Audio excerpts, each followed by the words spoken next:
And this Vivian, it can't be say she get luck well, even when give her money, they even pass 10. So she get money anyhow. But her relationship not dey work. Any guy wey be say e come im way na to suck the orange, throw away the pea. Suck the orange, throw away the pea. With Lady T. Hi everyone, welcome back to this YouTube channel. True Dreams with Lady T. Is your sister, your friend, is your girl. If this is your first time you just dey get post for YouTube, or you dey watch, you never subscribe, please consider to hit the subscribe button, click the notification bell so you can watch more of our videos, or you will just know anytime we put video for here. Thank you so much for coming around again, and God bless you. So today matter, we want to talk about family matter, and today's topic now, who to blame. Please, I just want my precious people, my beautiful people, my responsible people to listen to this story to the end, and before you leave your comment, who to blame, because the family wey involved for this matter now, all of them, they will watch this video and they will go the comment section, go see what people talk about this video. So anybody wey know say na they at fault, you go know say na they at fault, then you go apologize to the other person. So the story start like this. I go mention names for here so that we will understand, because it involves some people. So I will call two ladies, one Juliet, while one Vivian. So these two ladies, they be two best of friends. They dey Europe, and the Vivian for inside, it can't be said that one oyibo give her money well. Though Juliet get money, but now Vivian I get money pass, because people when come Europe that 90s now they be. That's how we be say they not too hustle. They'll just they work out, they go for road. Oyibo go call them, go give them money. You know, that time Oyibo really they give our ladies money. That time 90s they really they give money. E no be like now when be say if you not marry the buffalo, they stay with the kokoroko kakaraka, they not go give you money. That time they really they give money. And this Vivian, it can't be say she get luck well, even when give her money, they even pass 10. So she get money anyhow. But her relationship not dey work. Any guy when be say he come in way now to suck the orange, throw away the pea. Suck the orange, throw away the pea. Our relationship not dey work. But Juliet can't get luck. It can't be say the one when he just hold, he just married that one, he just did happily.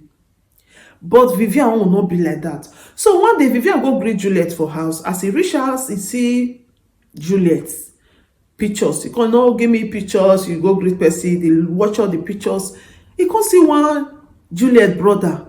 Now Vivian say, this your brother, I like him. He don't marry. He can say he never marry. He can say, since he never marry, me, I like this your brother. He can say, okay, I'll talk to my brother. If my brother wants you, I'll let you know. He can call the brother.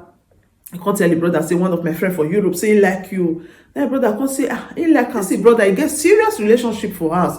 So because of this lady way Vivian from abroad now, he can't cut off, he can't end the relationship when he get for house. He can't deal with Vivian. He not say that Vivian carry a come Europe. You know, he carry a come, not be say he go marry her. Come bring paper, come take invite her, come. He use money. That time money dey now. 10k euro. Now he take carry and come for all this trolley. Now understand what I did talk about. So now so he take carry this Juliet brother come. As he come, now Juliet carry brother enter corner. Now he tell her say, I beg my lovely brother, this Vivian way carry you come Europe. So he help our family. Now nice girl, now my best friend. I beg, not disappoint this Vivian. I beg my brother. Then brother cut and say, what if Vivian do for us so he not go ever disappoint her. He must marry her till the end. Make him not worry. He not go disappoint her. So they can't they live happily. So he not take. As he get documents, he can't say they go house for visiting. He can't go house. You know now, men now. He go house. He waka kere for house. He can't be say he can't give one young girl belle. He can't come back to Europe. So the girl can't they call her say he get belle or this and this. So he can't say which belle. Say I beg, go he don't marry. He don't want problem. Make he go remove that okra. Make he remove her or make he remove her. So he threatened the girl can't remove her. He can't sit there with this Vivian for house. Yeah, Vivian said they can't travel go Africa. They can't go do court marriage for Nigeria. They can't still come back. They did together. So he can't still go house again by himself. he come still go give another lady again belle. As he come back, that lady come dey call am say he don get belle. The okra wey you plant, e don grow. Now he tell am say that okra you go uproot am because he no just want that okra at all. So this girl now, he come say he no go remove this okra. Say because this okra he no go remove am. Now he come dey threa ten the girl say if you no remove am, you are your own. No be he get am, na this na that. So tey this second guest, so he can't go tell the family. He can't tell them say see oh. Then they can't tell am say since the person will be saying na he get am, he say he no want am. Why you want force yourself? They say the thing paid the girl cry. They say that girl cry because the girl not quick remove am. Last then the girl can go remove am. When he see say nobody support am, then he can go remove the okra. So as he remove that okra, then this our brother come dey talk say since when you and this woman dey, nothing dey happen. Okra never grow. Now you come tell the woman say wetin dey happen since when we dey you never born. Make you go check yourself. The woman will go check herself, go say they'll say pikin go come. Make you go check yourself. The woman will go check herself, go say they say pikin go come. So one day come they look and say ogoro don the whole time don they go pikin never come. They no fit just tell like they come say okay make me and you make we go hospital again, make we go check, make we know wetin really dey happen because he wan get pikin. Now you can't go hospital with this Vivian. As they reach hospital, now doctor come, don't say your Igbo doctor, they not dey lie because na 2 of them go. Now Igbo doctor come tell am say that guy the egg, say the thing, he don't pafuka. There is no way wey be say pikin go take dey that place. There is no way. Say it just be like person wey not get at all. Now there this our brother come be like Idodo wey so call you. He can't begin to remember the 2 when be say they don't throw away, when be say he not carry. The thing can't begin to provoke am. So the house can't be unbearable for both of them. Because the man don't say and say he not fit continue to stay like this without say pikin, he not come. Because he like pikin well and he don't throw away too. Say he want keep this marriage. At the end, pikin he not come.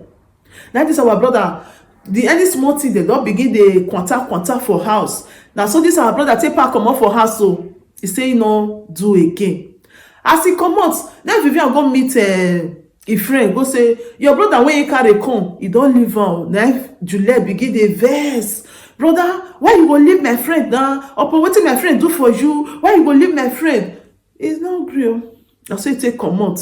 So as he come out, they can't go outside, things come dey hard down, life come dey miserable for am. He no fit dey get anything. He can't go dey do begging for streets. From begging, he no fit dey pay rent again. The house where he rent, he no fit pay the rent again. He can't lose house. If they go dey sleep from one place the other, they waka and na the same city yarn the sister wey be Juliet dey. Now people come call Juliet, you are living fine. Why you not help this your brother? May you put am for house. Now he come talk say he no go help am say because the brother disappoints a friend wey carry am come and he beg the brother say no disappoint this my friend, no here come disappoint am. He don't leave that a friend and that a friend dey vex for am. So now make him no fit put am for her because he no want make brother be like other people wey they ungrateful. Now they come dey beg am say beg this your brother help am. So when people come beg am say na your brother oh. Now he can't go call him brother. Okay brother come. Wetin dey happen? Now brother say he wan carry house first. Me see where they sleep. Then the sister Juliet come to say, he no fit just carry you put for house because now husband house in there. You no fit stay with me for my house. I will go rent house, pay rent for you. Then you go dey live your life, dey work since you get paper. Really, you can't rent house for her. Then you can't see work. You can't dey go the work, small work. Not be really work like that. Now those work when you do for some hours, seasonal work, you can't dey do am. From there, this brother come jam another lady. And this lady na person wey be say e go fit born. They go stay for years. Pikin, e no come. Now this brother come dey think and say, okay, now, e no fit born pikin again. Wetin come dey happen wey be say e no fit born? E don sit there with another woman now. Pikin, e no come. So this brother now come dey vex. He say na his sister wey be Juliet na him push am put for this one chance wey he dey because like say he no introduce am to that him friend that time. In life for not dey miserable like this.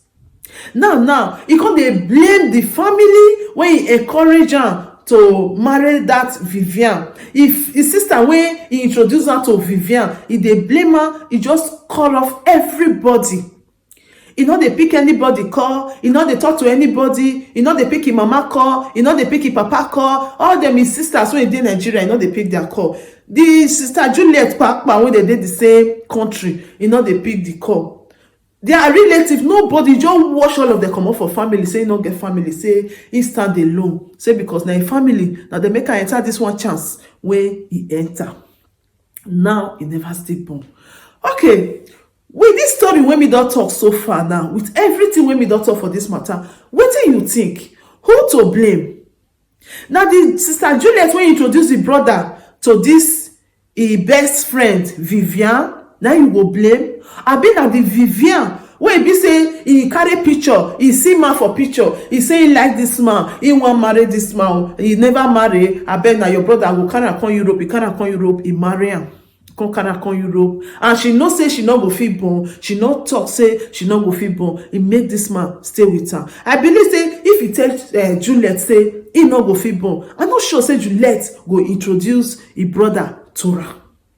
Who you blame? Na the Juliet you blame, or na the Vivian you blame? Abi na the brother wey e be say e get serious girlfriend for Nigeria, e throway am say e see Europe woman, e come at the end no be wetin e price, no be e dey pay for. Na who you go blame? Abi na the same brother wey e be say e go Nigeria 2 times, e go waka kpurukere for Nigeria, wey e be say the two of them, e make okra grow finish, e say e no want the okra again, e say make dem remove okra for am. Who you think say you go blame for this matter? Abi na the family wey e push am, put for inside, say abeg leave that one wey dey house, carry the one wey dey abroad, make enough money dey come. Who you go blame? For this story wey me tell you so far, who you go blame? Because this story for me, e dey complicated. E really dey complicated because I no just know how I want to measure the story, because e get hand, e get leg, e get everything. So my precious people, my beautiful people, when they watch this story now, what do you think? This one now, what just dey happen for family now, and they don't know what to do because the brother just refuse, he block everybody, he just dey alone. Because right now the woman wey still dey with na person wey go fit born pikin, e no come. So wetin you really think about this story wey me don talk so far? Wetin you think? Wetin this our brother go do, or the sister? The Vivian Papa, that one just dey in your life, that one never still born pikin till now, that one just dey alone too, but they do court marriage. So wetin you think? I know say this one a lesson to many people, because before you know say you wan dey with somebody, first look your last relationship, how e be.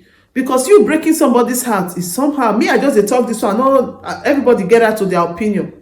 You breaking someone's heart because of say you just see one Johnny just come, is somehow, if that girl really nice to you, maybe that girl has paid sacrifice for you.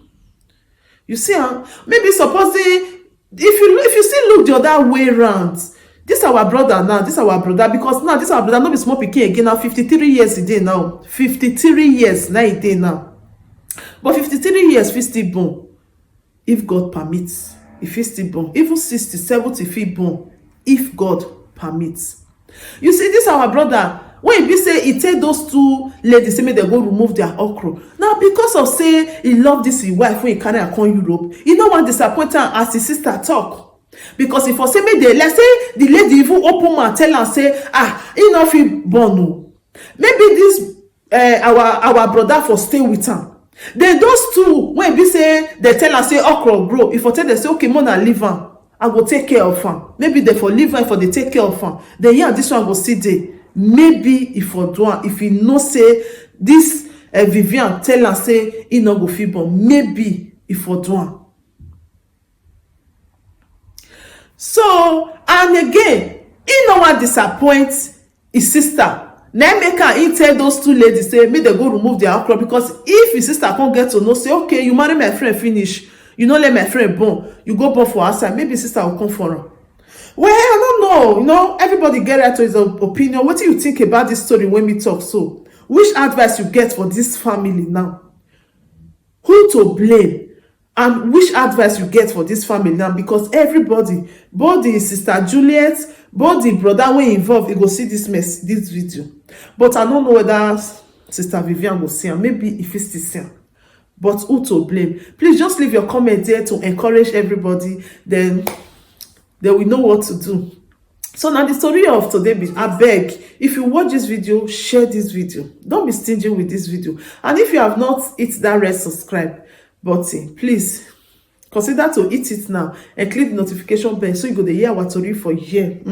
Abeg, that like button, make you press am. That finger wey you say press am, up for you, backward never for you. Please don't be stingy with this video, because somebody will learn from this video and e go see touch life. We are not here to say a story, we are here to say a story that will touch life, that will change life. And any word I use for here, maybe say I not talk well, throw away the word, take me into house. That's why I'm your sister, I'm your friend, I'm your girl. Anywhere you call me, I did there for you. So thank you so much for coming around again, and God bless you all. As you leave your comment down there, we will still table this matter for our Telegram group. For our Telegram group, my precious people, I beg, the door don't lock for now. We'll not dey take people. Maybe when the door will open again, I go announce am, because when we dey inside, we wan first systemize ourselves first, because people don many. So anyhow, I go dey let una dey know the update. But definitely we'll see shook our mouth put for the Telegram group. Thank you so much for watching. Thank you, and God bless you. Bye. If there is anything that is bothering you, my friend, please say it so others will learn. Bring it to True Dreams with Lady T, and God will be your strength. Bring it to True Dreams.